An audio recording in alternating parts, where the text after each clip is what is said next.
പരിശുദ്ധ റസൂലുള്ളാഹി സ്വല്ലല്ലാഹു അലൈഹി വസല്ലം തിന്മ ചെയ്യുമ്പോൾ വരെ നമ്മൾ ചെയ്ത തെറ്റ് ഒരാളും കാണാനും ഒരാളും അറിയാനും പാടില്ല എന്നത് നമ്മൾക്കറിയാം. നമ്മളൊക്കെ തെറ്റ് ചെയ്യുമ്പോൾ മാറി നിന്ന് തെറ്റ് ചെയ്യുന്ന ആളുകളാണ്. ആരും കാണാതെ ആരും അറിയാതെയാണ് നമ്മൾ തെറ്റ് ചെയ്യുന്നത്. അതങ്ങനെ തന്നെയാണ് വേണ്ടതും.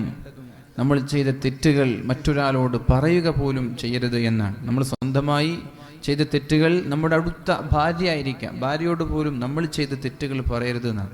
നമ്മുടെ സുഹൃത്തുക്കൾ, നമ്മുടെ കുടുംബക്കാർ, ഇങ്ങനെ ഒരാളോടും നമ്മൾ ചെയ്ത തെറ്റുകൾ നമ്മൾ പറഞ്ഞു കൊടുക്കരുത്. അത് നമ്മൾ പ്രത്യേകം ശ്രദ്ധിക്കേണ്ട ഒരു വിഷയമാണ്. അള്ളാഹു ഒരു പക്ഷേ ചെയ്ത തെറ്റുകൾക്ക് മാപ്പ് നൽകിയേക്കാം. നമ്മൾ അള്ളാഹുമായി ഇടപെടുന്ന തെറ്റുകൾക്ക് അള്ളാഹു മാപ്പ് നൽകിയേക്കാം. പക്ഷേ അള്ളാഹു റബ്ബ് സുബ്ഹാനഹു വ തആല ഒരിക്കലും നമ്മൾ ചെയ്ത തെറ്റുകൾ മറ്റൊരാളോട് പറഞ്ഞാൽ മാപ്പ് നൽകൂല എന്നാണ്. കുല്ലു ഉമ്മത്തി മുആഫ.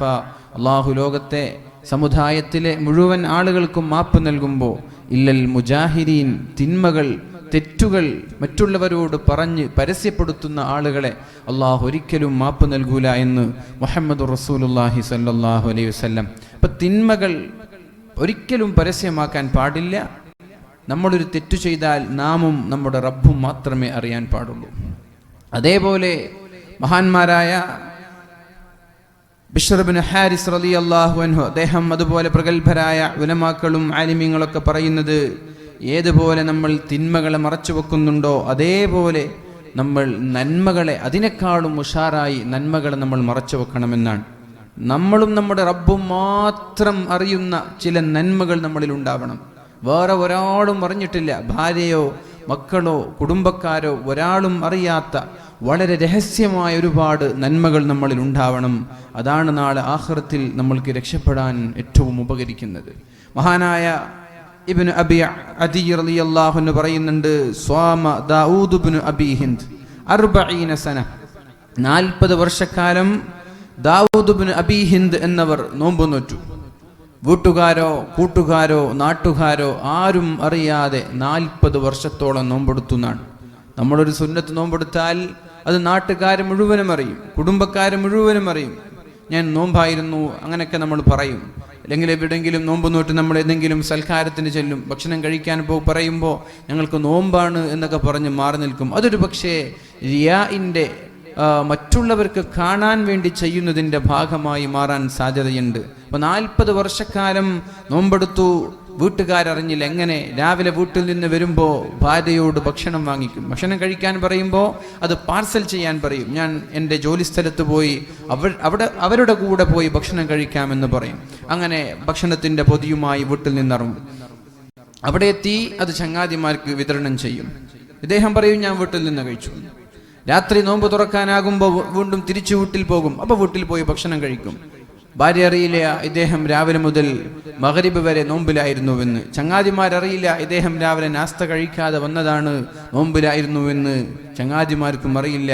അങ്ങനെ 40 വർഷക്കാലം ഒരാളും അറിയാതെ മഹാനായ ദാവൂദ് ഇബ്നു അബി ഹിന്ദ് എന്നവർ നോമ്പ് നോറ്റുവെന്ന് മഹാന്മാർ പഠിപ്പിക്കുന്നുണ്ട്. അങ്ങനെ ഒരുപാട് വർഷങ്ങളോളം കാലങ്ങളോളം ഒരാളും അറിയാതെ നോമ്പെടുത്ത ഒരുപാട് ആളുകളുണ്ട്.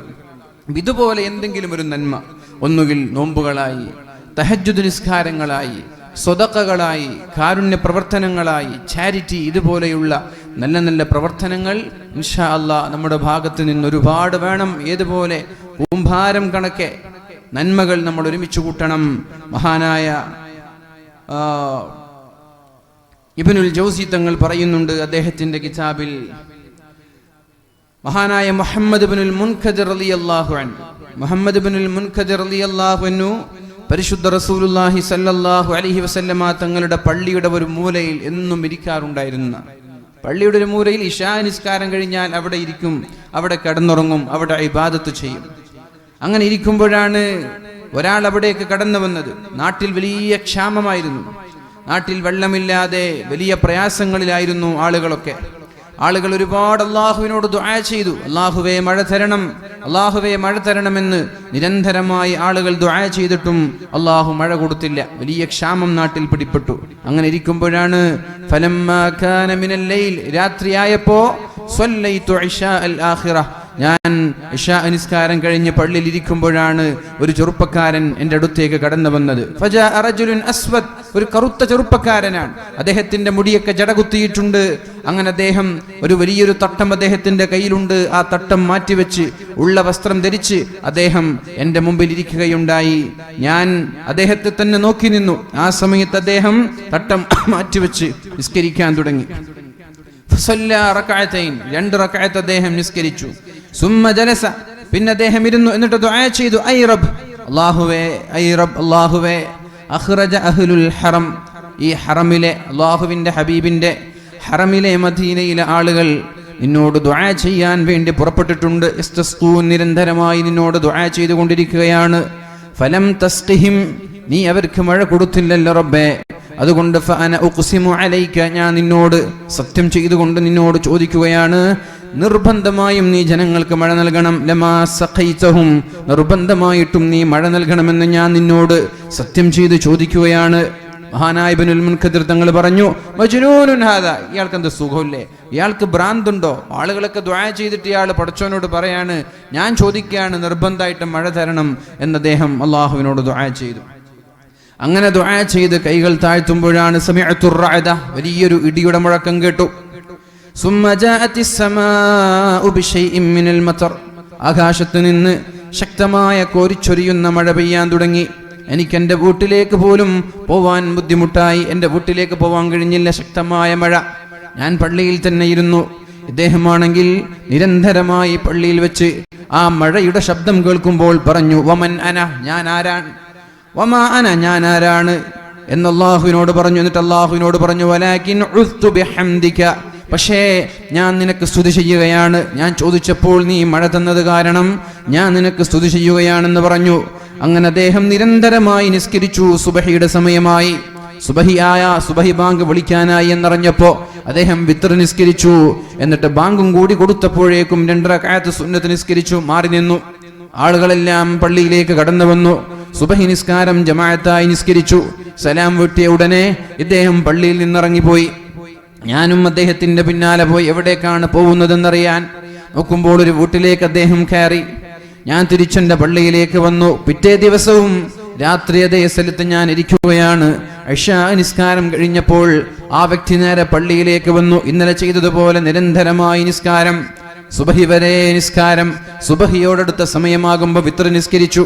സുബഹി ബാങ്കായപ്പോൾ സുന്നത്തും നിസ്കരിച്ചു, മാറി നിന്നു. പിറ്റേ ദിവസവും ഞാൻ സുബഹി നിസ്കാരത്തിന്റെ സലാം കഴിഞ്ഞ് ഇയാളെ ഫോളോ ചെയ്ത് ഇയാൾ എവിടേക്കാണ് പോകുന്നത് നോക്കുമ്പോൾ ഒരു വീട്ടിലേക്ക് പോയി. അദ്ദേഹത്തിന്റെ വീടിന്റെ അടയാളം ഞാൻ ശ്രദ്ധിച്ചെവിടെയാണെന്ന്. തിരിച്ചു ഞാൻ പള്ളിയിലേക്ക് വന്നു. സൂര്യൻ ഉദിച്ചപ്പോഴേക്കും ഞാൻ അദ്ദേഹത്തിന്റെ വീട് ലക്ഷ്യമാക്കി ഇറങ്ങിപ്പോയി. അദ്ദേഹത്തിന് എന്നെ മനസ്സിലായി. യാ അബാ അബ്ദില്ലാ, ഇങ്ങനെയുണ്ട്, സുഖമാണോ എന്നോട് ചോദിച്ചു. മർഹബൻ യാ അബാ അബ്ദില്ലാ, എന്തെങ്കിലും ആവശ്യത്തിന് വേണ്ടി വന്നതാണോ? അദ്ദേഹം ചെരുപ്പ് തുന്നുന്ന ആളാണ്, ചെരുപ്പ് തുന്നിയാണ്. നിങ്ങൾക്ക് ചെരുപ്പ് വേണോ, ഹുഫ വേണോ, ഷൂ വേണോ എന്ന് ചോദിച്ചു. ഞാൻ പറഞ്ഞു, അതൊന്നുമല്ല ഞാൻ വന്നത്. അലസ്ത സാഹിബി ബാരിഹത്തൽ ഊലാ, ഇന്നലെ നിങ്ങളല്ലയോ പള്ളിയിൽ ഉണ്ടായിരുന്നത് എന്ന് ഞാൻ ചോദിച്ചു. അപ്പോഴേക്കും ഫസ്വദ്ദ വജ്ഹു, അദ്ദേഹത്തിന്റെ മുഖമാകെ കറുത്തുപോയി. വസാഹബി, എന്നോട് അദ്ദേഹം അട്ടഹസിക്കുകയും ചെയ്തു. ഞാൻ ചോദിച്ചു, ഞാൻ എന്ത് ചെയ്തു എന്ന്. വഗളിബ, അദ്ദേഹം എന്നോട് ദേഷ്യപ്പെട്ടു. ഞാൻ അദ്ദേഹത്തിന്റെ ദേഷ്യം കാരണം പേടിച്ചുപോയി. ഞാൻ അയാളോട് സലാം പറഞ്ഞ് തിരിച്ച് പള്ളിയിലേക്ക് കടന്നു വന്നു. ഇശാ നിസ്കാരം കഴിഞ്ഞ് വീണ്ടും ഞാൻ പള്ളിയിലേക്ക് പോയി. പിറ്റേ ദിവസം രാത്രിയാണ്. അന്ന് രാത്രി അയാൾ പള്ളിയിലേക്ക് വന്നില്ല. എനിക്ക് വലിയ വിഷമമായി. അയാളുടെ നിസ്കാരം ഞാൻ കണ്ടതാണോ പ്രശ്നമെന്ന് എനിക്ക് തോന്നി. പിറ്റേ ദിവസം ഞാൻ വീണ്ടും വീട്ടിലേക്ക് പോയി.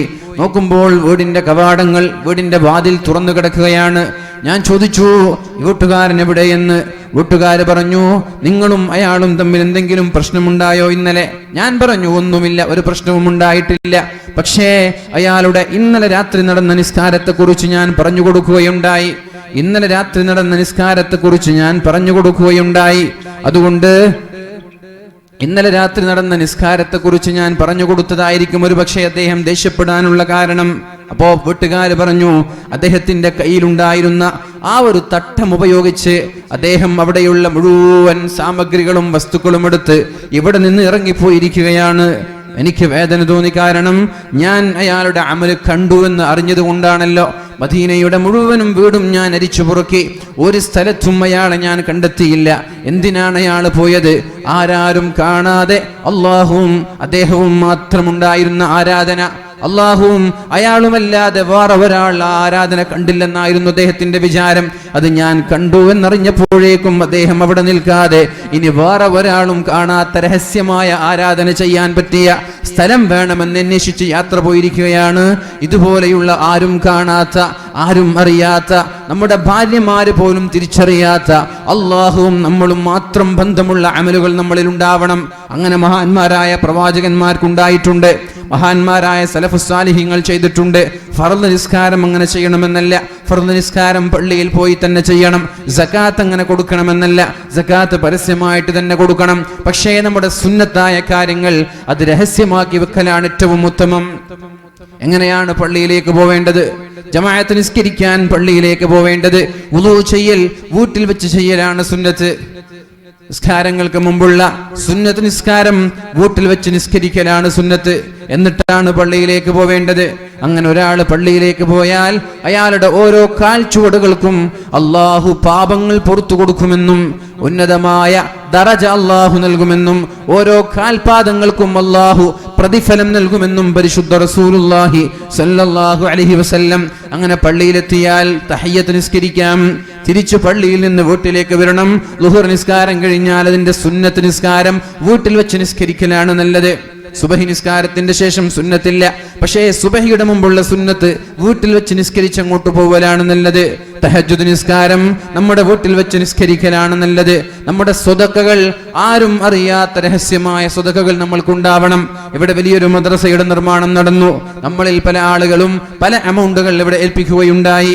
ലക്ഷങ്ങൾ കൊടുത്തവർ, സ്വർണങ്ങൾ കൊടുത്തവർ, 10,000 കൊടുത്തവരൊക്കെ നമ്മുടെ സദസ്സിലുണ്ട്.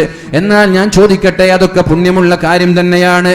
എന്നാൽ അതിലുപരി ആരും കാണാത്ത, ആരും അറിയാത്ത, റെസീറ്റ് വാങ്ങിക്കാത്ത ഒരു സ്വതക്കയെങ്കിലും നമ്മൾ കൊടുത്തിട്ടുണ്ടോ?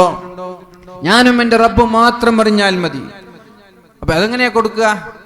നമ്മുടെ ഇങ്ങനെയുള്ള വാലിന്റെ സദസ്സുകളൊക്കെ വരുമ്പോ ബക്കറ്റ് വരും. ആ ബക്കറ്റിൽ ഒരു 2,000 രൂപ അല്ലെങ്കിൽ ഒരു 5,000 രൂപ, ആരും അറിയില്ല. വലത് കൈ പോലും അറിയാത്ത സ്വതക്കയാണത്.